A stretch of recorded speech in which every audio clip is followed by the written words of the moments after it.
Hello guys, welcome to part 3 of my PlayStation 2 collection. Let's just get right in.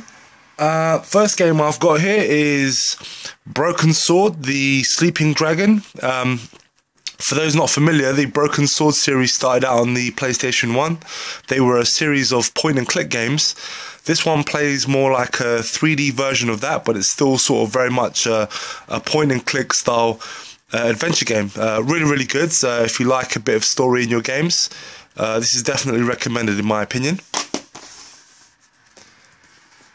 Next one I've got here is BMX XXX. This is a Tony Hawk style game, but with BMX bikes. Yeah, there's not much to say about this game. It's just a BMX game. You know, there's nothing really XXX about it. It's just a BMX game. It's okay. It's not too bad. Next one I've got here is Buffy the Vampire Slayer Chaos Bleeds. This is a 3D action game. It's quite cool. It's not too bad. I think the controls are a little bit sluggish, but otherwise it's alright. If you're a fan of Buffy the Vampire Slayer, then this is definitely recommended. Then we've got Blood Omen 2 Legacy of Kain. I've been meaning to get into this, but I've sort of been holding off because I want to sort of play them in order. So yeah, I haven't got around to playing this, but it's a 3D action game. Alien Hominids. This is very much a 2D side-scrolling run and gun game. A lot of fun, really cool game. Definitely recommended if you can find it out in the wild. Auto Modelista. This is a really interesting game made by Capcom. It's a racing game that utilizes cel-shaded graphics, so it's got a really nice sort of cartoony look to it, but it's otherwise a pretty bog-standard racing game. Aside from the graphics, there's nothing too special about it, but it's a really cool game, and I do like a lot of the Capcom games, so I'm happy to add it in my collection. I've got Akami here. It's still sealed. Yeah, I really hope to get stuck into this one day. It seems like a very unique game and a bit of an underrated gem. At least that's what people say, so I definitely hope to get into this at some point. Outrun 2006 Coast to Coast. This is an excellent game from the Outrun series and my personal favourites. They really improved the original game. Obviously, greater graphics, but the handling is really cool as well. It's very arcadey, so if you like arcade racers, definitely recommend it. Here we've got Odin Sphere. This is a really cool game. A game that not a lot of people talk about. This is basically sort of like a 2D side-scrolling action RPG. It's an RPG, but it plays very much like a 2D side-scrolling beat-em-up. Quite a cool game, quite a cool concept, and pretty obscure. So if you do see this game, I recommend picking it up. Next we've got Obscure 2. This is the sequel to the other game that I mentioned in the previous video. This is very much a Resident Evil style game, but it's sort of set in and around a high school. Next I've got here is Onimusha Dawn of Dreams. This is the 4th Onimusha game where they sort of moved away from the Resident Evil style fixed camera angles to a more behind the back third person action sort of game. Now we're going in reverse order here. We've got Onimusha 3. Really cool game. If you like survival horror style games, this is definitely recommended.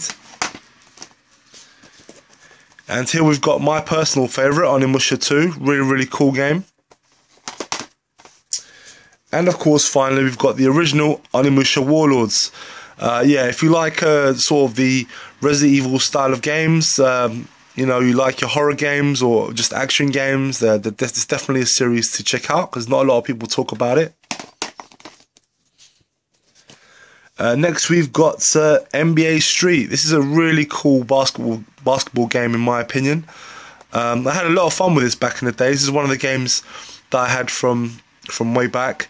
A lot of fun, over the top basketball action. Yeah, it's a really great game. Next, I've got Castlevania Curse of Darkness. Haven't got around to playing this yet because I'm actually still working my way through the other Castlevania game. But this is actually a sequel to Castlevania 3 on the NES, so I really look forward to getting stuck into this one at some point. Next, we've got Cold Fear. This is another sort of survival horror game. Looks really, really good, but I just haven't got around to playing it yet. Next, we've got Chaos Legion. This is another Capcom game that plays very similar to sort of Devil May Cry. Looks quite good. I have played a bit of it, but haven't really got stuck into it too much. But yeah, it's very much a sort of Devil May Cry clone. Next, we've got Killer 7. Quite an obscure game from Capcom, bit of a weird one. Originally, this was a GameCube exclusive, if I'm not mistaken. It's a bit of a weird one. It's kind of hard to describe. It's sort of like a third-person stroke first-person shooter. It's very, very weird. Definitely not for everyone. Next, we've got Kaya Dark Lineage. This is another hidden gem, guys, in my opinion. This is a 3D platform game. It's just a really well-made 3D action platform game. If you see this game in the wild, guys, I definitely recommend you pick it up. It's just really well made. Great 3D action game. Next one is Onimusha. This is another great title. Just a really cool concept. It's just got really great controls. So the playability of this is definitely what makes it fun. Yeah, if you just like fun game, guys, definitely hunt this one down. Here we've got Blood Will Tell. This is a very obscure third-person action game. Not a lot of people know about this game, and it's sort of risen in price. So I actually got it for just a few pounds, but people eventually caught on to this game, and it's now commanding a much higher price. But it's a really, really cool concept. It's based on a Japanese comic. There's also a film as well for this. All I'm going to say, guys, is just look this one up. Look it up on YouTube and have a look for yourself. But it's a really, really cool third-person action game. Next up is Burnout Revenge. Not much to say, really. It's a Burnout game. You all know what to expect. It's a lot of fun. You like crazy car races and crashes. This is definitely one you should check out. And the next we've got here is Devil May Cry. I think most of us know about Devil May Cry. Yeah, it's a fantastic game. Then we've got the sequel, probably a lot of people's least favourite in the series. I don't mind it. I actually quite like the game. It didn't really stand out in any way, but it was a solid game nonetheless. Then we've got Devil May Cry 3 Special Edition. I haven't played this one too much, but everyone says it's the best game, so I look forward to giving this one a good go. Next one, we've got Dragon Ball Z Budokai Tenkaichi. Unlike the Budokai series, the camera on this one shifts a little bit, so it's not quite a 3D platform game. In this one, the camera's sort of positioned over the shoulder of the character. It takes a little bit getting used to. I don't really like it as much, so I still need to give this game a bit more time, but I'm not really comfortable with the camera scheme. It sort of makes the fighting a little bit harder. And next one we've got is Crazy Taxi, classic arcade game. Yeah, it's a lot of fun. If you like something you can just pick up and play, definitely recommended. Next game I've got here is Cold Winter, really cool first-person shooter game. Next we've got Crisis Zone. Yeah, just another light gun game, a lot of fun. Then we've got Clock Tower 3. This is a survival horror game. A bit overlooked in my opinion. Not a lot of people bring this game up, but I think it's solid. Next we've got Freedom Fighters. As you can tell here, the stickers are still on here, and that's because I haven't got round to playing it yet. But I've heard a lot of good things about this game.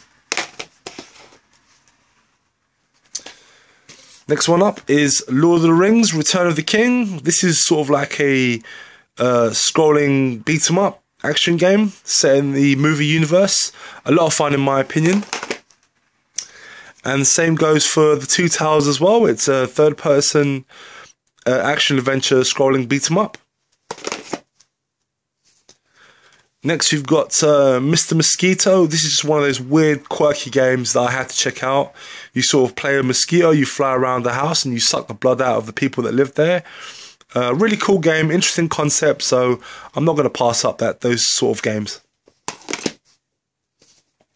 Next we've got the Suffering Ties That Bind, and as you can tell I've yet to play it because the stickers are still on it.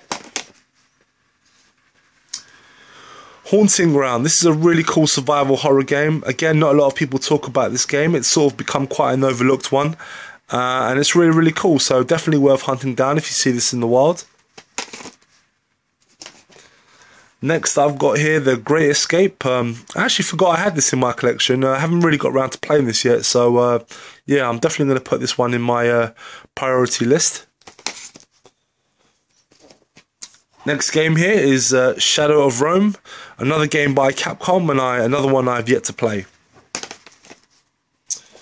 Next one is Beyond Good and Evil. This is a really cool 3D platform game.